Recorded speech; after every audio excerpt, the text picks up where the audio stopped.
Hi everybody, and a huge welcome to my YouTube channel. My name is Susan Yates and I'm an artist, author and host of the Inspire Sketching membership. Now today I want to show you inside the pages of a completed sketchbook, and this is one of my daily sketchbooks that I do all sorts of drawings in. And although it might not actually be a daily sketchbook, it is certainly the one I carry around with me absolutely everywhere. And I use for all sorts of drawings, paintings, note-takings. So this is a real-life messy sketchbook, sometimes with a few neat pages, but it's where I record everything, and it's the one that I use the most out of all the sketchbooks. And I've got many of these that I've completed throughout the years. They're all exactly the same size and shape with the same cover, which is why I pop this little strip of masking tape down the front so I can tell the difference between all of the different Moleskine sketchbooks that I have. So let's have a little look inside. So here we are with my Moleskine sketchbook. This is one of their large sketchbooks, and as you can see, it's pretty packed full of stuff. I was working on this between May and December 2025, and I always quite like to start a sketchbook by putting a little affirmation in the front to myself. And as you can see, I stick little bits in, my daughter sticks stickers in, and we did some little fun drawings here together. First page is nice and messy, just a few little mark making and little splatters and patterns and using pens, and nothing particularly exciting here. Now this page here is a watercolour page. I was prepping for a workshop I was teaching, doing watercolour loose fruit, and so this was one of the pages that I played with to create a workshop. Little bit of florals in pen, and then this was an exercise for the Inspired by Nature online retreat where I was looking at mark making. A few more drawings of plants and flowers, something that recurs very often in my sketchbook. A little bit of collage and stamping. We did this on a trip to the Tate Modern back in May 2025. They had some stamps there. I just tore some bits up, stamped in, made a good old mess, had a great lot of fun. Now this was a boat trip that I took, and I took my sketchbook on a boat. It was pretty cold, it was pretty damp, and I used some water-soluble graphite, a little bit of watercolour, and as we moved along the river, the sea in this boat, I just tried to capture little snapshots of what I could see. So you can see there's a little lighthouse that I spotted, some cliffs, some landscape, and then this was the sort of bunting that was on the boat itself. And I find this grid method way of working a fantastic way to record stuff on the go when you're travelling. And this section actually is something that I teach in my online course Tiny Moments, which is always available for registration.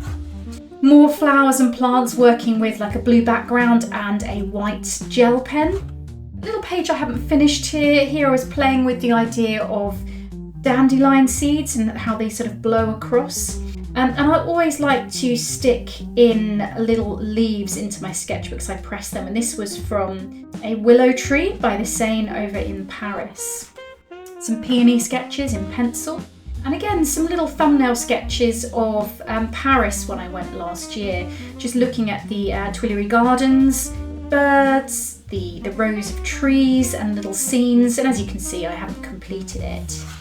Lots of mark making. I love to do mark making exercises, and this is something that I will teach regularly in my courses about understanding your tools and materials and just having a good old play with them. A few more landscapes and bits and pieces here. And these were some abstract studies I did after going to an exhibition in Bilbao, the Guggenheim, and there was some work there by Helen Frankenthaler. Large, huge works, really inspiring. And so I did some little studies in watercolour of some of her pieces and continued to study some more after I'd got back. So this sketchbook, even just in the first sort of few pages, you can see travels with me.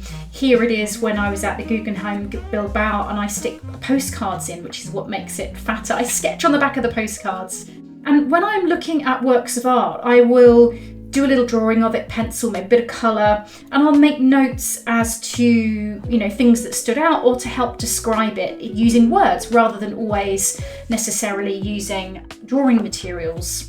More postcards and the fantastic giant spider sculpture by Louise Bourgeois that's there as well. little sketch of a radish. I went to the National Portrait Gallery to see these beautiful works as well. This was a teaching exercise, so this is a gouache study of a little food packet. This was part of, I think, my Inspired by Nature course. It was definitely something I did as part of some teaching. I love a landscape. Landscapes are a common and concurrent theme within my sketchbooks, and again these are some studies I did whilst out and about. So I take some travel watercolours with me and do a little bit of pencil sketching, add a little bit of watercolour onto the top. Some studies of plants, colour studies. This was some work by Turner at Petworth House. So again, I took some notes as well as some visual research, so actually drawing Petworth House myself, going out into the landscape and studying. So you can see this sketchbook has been on tour. It's one that goes out and about with me. I stick photos in, I did some paintings on paper, grabbed some sections, stuck them in. A lot of my teaching goes in here, so this was something that I taught within one of my online classes. Pencil studies, I do love working in pencil. You will often find a little leaf pressed in between the pages of my sketchbooks. And again, notes and drawings on flowers and things. Oh, this was a fabulous exhibition I saw at the Royal Academy, which was Anselm Kiefer and Van Gogh, which was really awesome. So I did a few studies on that. More landscapes, more landscapes, more landscapes, and a sunflower. These were some studies that I did as part of my Inspire Sketching membership, where we were looking at pencil drawing. So a lot of my teaching just all goes in the same sketchbook. I love the smooth paper of this, that I can work in watercolour, pencil, pen, and it all kind of works. Again, in Paris, Musée Rodin. I love this garden and sculpture garden. It's really beautiful, some amazing sculptures by Rodin. Second time I've been here, so I've studied this before. And again, I like to stick in postcards. This was a little cutting from the map that came with it. And this was in Musée l'Orangerie in Paris, and I stood there and I sketched this particular painting for quite a while actually. Took some notes, and I was looking at the composition. I found the close cropped composition really fascinating, and so that's what I was studying when I was doing that.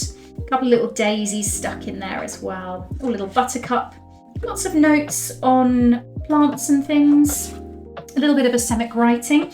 I've been working on this a little bit this year, which is writing without meaning. So it's kind of marks that look like they should be writing, but they have no semantic meaning. And then I went off on one drawing bugs. I love drawing this. I really got into it. I spent a lot more time, super detailed, adding colour. And I used reference books from the library on insects and pollinators as my reference. Had a lot of fun on there and moved into some butterfly studies. Bit of abstract play there, a few more bugs and buds, a bit more asemic writing. I was out and about here in a gardens, and I just did some really small studies of trees using a fine liner pen, some watercolour mark making, a little bit more asemic writing, a little colour study.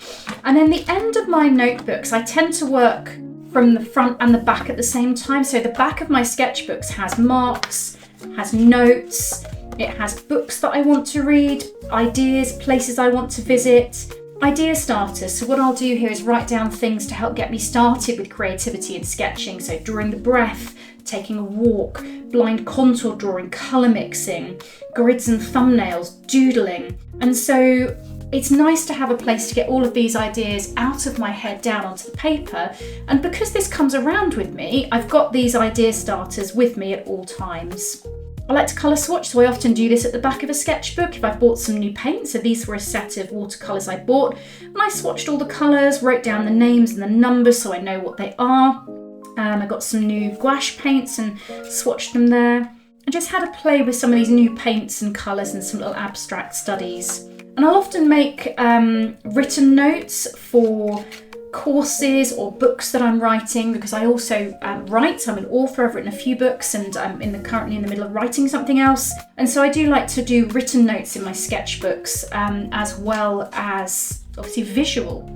And that's my sketchbook. So as you can see, this is quite a personal sketchbook. It's one that goes about with me, it travels with me. it has all my notes, all my ideas, and it has a real mixed bag of stuff in it. And I think the main thing I want to stress to you is a sketchbook can be anything. This is more like a journal or a diary, and it goes around with me and records my thoughts, the things I've studied, the exhibitions I've been to. It plays with materials. It has no particular purpose other than being a space in which to just sort of create on a regular basis that is portable. And I also love the fact that this has a little pocket at the back, and in it I will carry little squares and things for doing thumbnail studies. So I am on to the next sketchbook, and this is this one. So I really hope you enjoyed a tour through my daily sketchbook, my Moleskine sketchbook, where I pop anything and everything. And as you can see, the sketchbook is a real mixed bag of all the bits and pieces I get up to throughout the years and months. And this is by no means the only sketchbook that I work on at any one time. For example, right in front of me, I've got a couple of other sketchbooks that I'm also currently working on for different projects. So stay tuned on my YouTube channel, and I will have more sketchbook tours coming up this year. Thank you for watching, and happy sketching.